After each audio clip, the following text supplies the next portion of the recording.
যে আমি যা করব তা হবে, আমি যা করব না সেটা হবে না। তো এটা থাকলে তো সম উন্নয়ন হবে না, বৈষম্য থেকেই যাবে।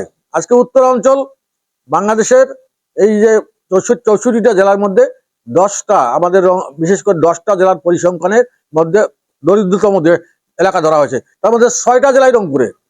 তা আমরা কত পিছায় আছি দক্ষিণবঙ্গের চাইতে উত্তরবঙ্গ, এটা হিসাব করলে বোঝা যায়। এই বৈষম্যটা হয়েছে শুধু আমাদের ন্যাশনাল নেতৃত্বের বিকাশ ঘটে নাই আমাদের এই অঞ্চল থেকে। আমাদের সবগুলো হয়েছে কি রাজনৈতিক পরিবর্তন প্রয়োজন।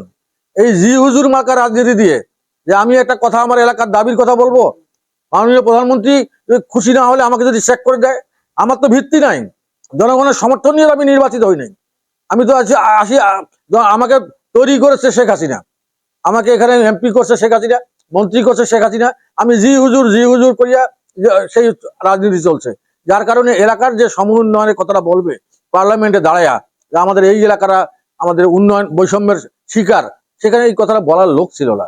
আমরা চাই যে এখন যারা সরকার প্রধান হবেন তারা বিশেষ করে বাংলাদেশের, আমরা বেশি কিছু চাই না, আমরা চাই আমাদের according to population, according to area যতটুকু বরাদ্দ পাওয়া দরকার ততটুকুই অন্তত বঞ্চিত করবে না।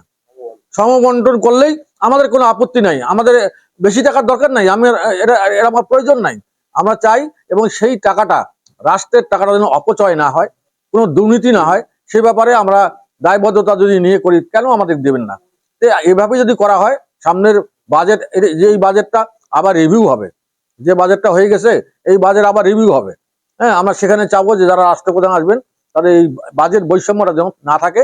রংপুর এই অঞ্চল, রংপুর ডিভিশন 8টা জেলা এই ডিভিশনের মধ্যে আছে, এই ডিভিশনের এই উন্নত জেলাগুলো যেন মূল স্রোতে মূল স্ট্রিমে তারা মার্চ করতে পারে, সেই আবেদন থাকবে আমাদের সরকার প্রধানের কাছে। ধন্যবাদ।